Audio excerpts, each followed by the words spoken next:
Olá, navegante! Meu nome é Jéssica e eu me trato da depressão. Seja bem-vindo ao canal Navegue Bem-Estar, que tem como objetivo ajudar as pessoas que têm depressão e não sabem ainda, ou então aquelas que não têm, mas convivem com alguém que tenha e não entende muito bem e não sabe como lidar.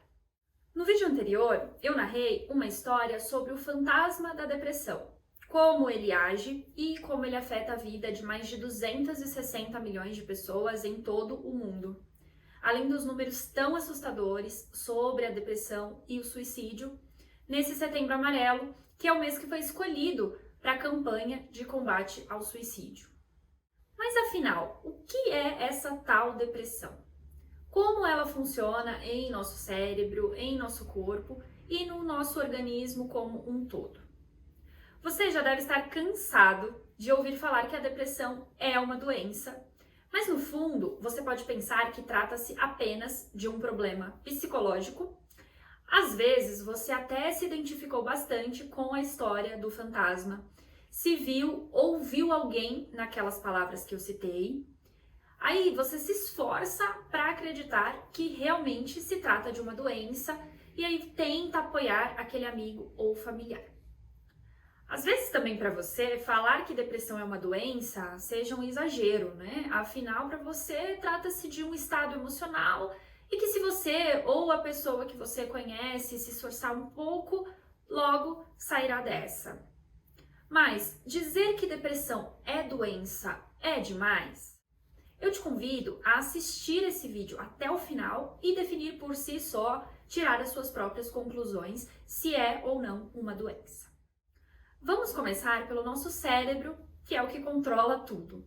Tudo que você pensa, tudo que você sente, todas as sensações, sentidos, emoções acontecem em nosso cérebro. E a célula mais importante da composição do cérebro chama-se neurônio. Estudos revelam que nós temos aproximadamente 86 bilhões de neurônios e que cada um deles faz cerca de 1.000 a 10.000 ligações entre si, enviando e recebendo informações e estímulos. Essas conexões são chamadas de sinapses. Mas, apesar dessa quantidade absurda de neurônios que a gente tem, existem espaços microscópicos entre eles, que são chamados de fendas sinápticas. Então, para que os neurônios se comuniquem entre si, os neurotransmissores agem na fenda sináptica, permitindo que um neurônio envie estímulos elétricos a outros. Então, os neurotransmissores são responsáveis em transmitir as informações de um neurônio para os outros, e isso acontece em feixes. Mas falando, de dois especificamente, para a gente simplificar, o neurotransmissor, ele é jogado pelo neurônio de trás, que ele é chamado de pré-sináptico, na fenda sináptica, permitindo que a comunicação seja realizada. Logo em seguida, ele retorna para ser recaptado pelo mesmo neurônio, o pré-sináptico, e aí depois ele vai ser jogado novamente, em um movimento posterior, ali na fenda sináptica, repetindo esse estímulo. Mas também ele pode ser degradado por algumas enzimas. Então, assim, cada neurotransmissor vai conduzir estímulos diferentes a depender da sua função ali de transmissão.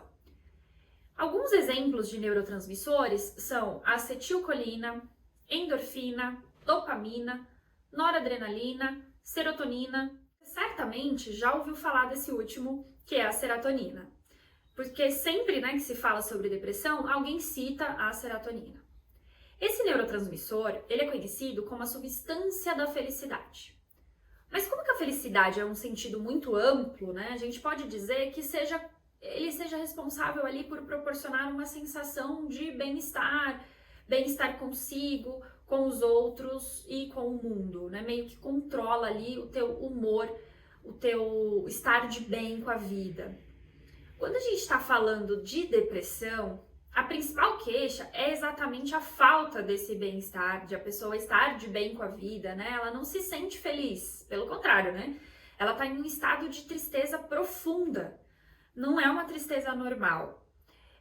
aquela dor mais doída que você pode sentir, né? Mais profunda mesmo. Então, se a serotonina, que é responsável por transmitir essa sensação, uma sensação oposta a essa, oposta ao bem-estar, ao contentamento na sinapse, a gente pode começar a perceber que está havendo uma disfunção nessa comunicação. O que está havendo basicamente ali, ou a serotonina está baixa, sendo pouco enviada e logo recaptada, ou as enzimas elas estão degradando e nem estão permitindo que elas retornem para ser reutilizada. Tanto, né, que se você é diagnosticado com depressão e você for se tratar com medicamento, muito comumente você terá uma prescrição de um antidepressivo da classe dos inibidores seletivos da recaptação de serotonina, os ISRS. Um exemplo de um remédio conhecidíssimo é a fluoxetina.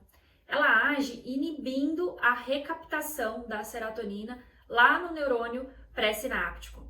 Então, o neurônio, quando jogar a serotonina na fenda sináptica, o remédio vai inibir uma recaptação tão rápida.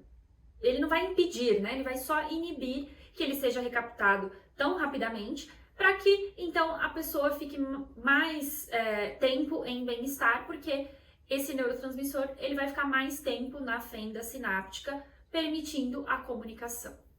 Alguns outros antidepressivos, eles são caracterizados como inibidores da MAO, que para não complicar muito o vídeo com muitos termos técnicos, né, mais do que a gente já está falando de termo técnico, em resumo, os inibidores da MAO, eles inibem que as enzimas degradem os neurotransmissores.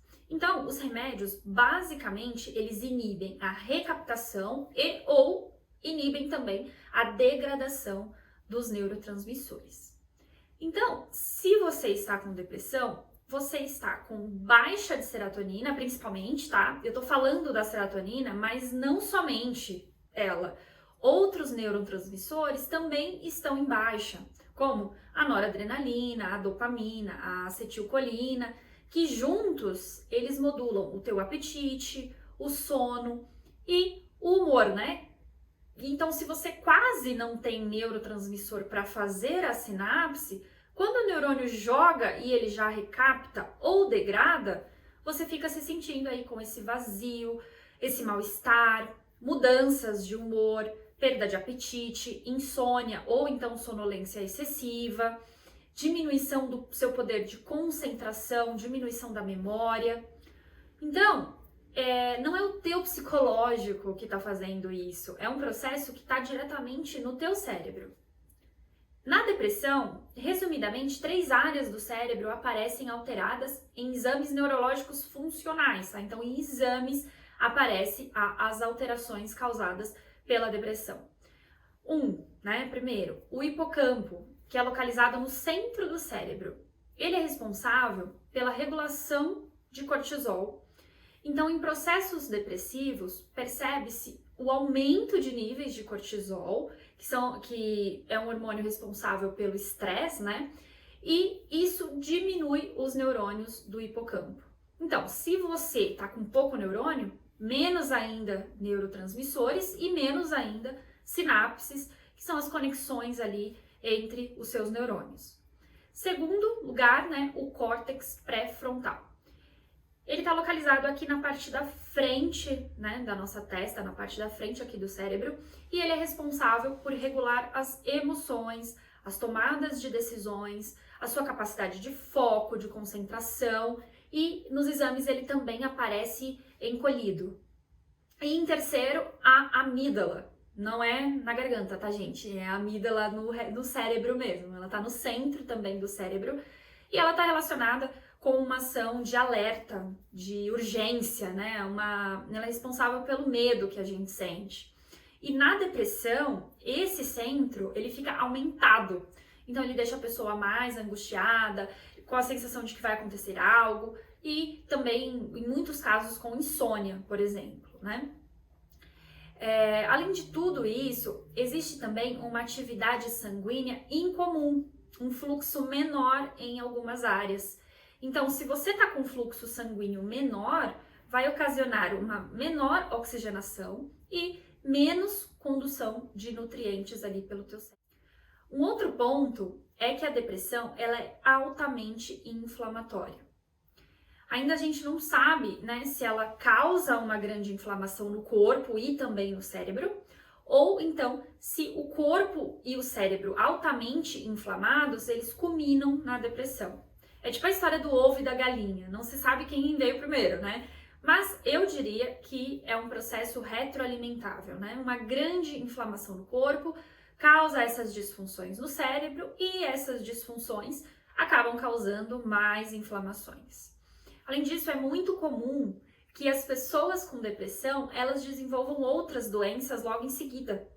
E também a depressão, ela aumenta as chances de desenvolvimento de Alzheimer. Ao longo de todo esse tempo que eu me descobri com depressão, e eu acabei por estudar muito, né, porque eu sou uma pessoa muito lógica, então eu gosto de encontrar as explicações científicas. Eu cheguei à conclusão que a depressão é multifatorial e também multidimensional, porque ela afeta o corpo como um todo e o cérebro é o primeiro e o principal afetado. Agora, por todas essas explicações, a depressão é uma doença ou não? Você chegou à mesma conclusão que eu? Que a depressão é sim uma doença cerebral altamente inflamatória, que afeta a atividade sináptica no cérebro, por uma baixa atividade de neurotransmissores que são degradados ou estão com uma síntese diminuída, apresentando também menor fluxo sanguíneo no cérebro, diminuindo a oxigenação e o transporte de nutrientes, além da elevação dos níveis de estresse que reduzem os neurônios e as áreas cerebrais, comprometendo o foco, concentração, memória, sono, apetite, humor, tomada de decisões e a própria percepção da realidade.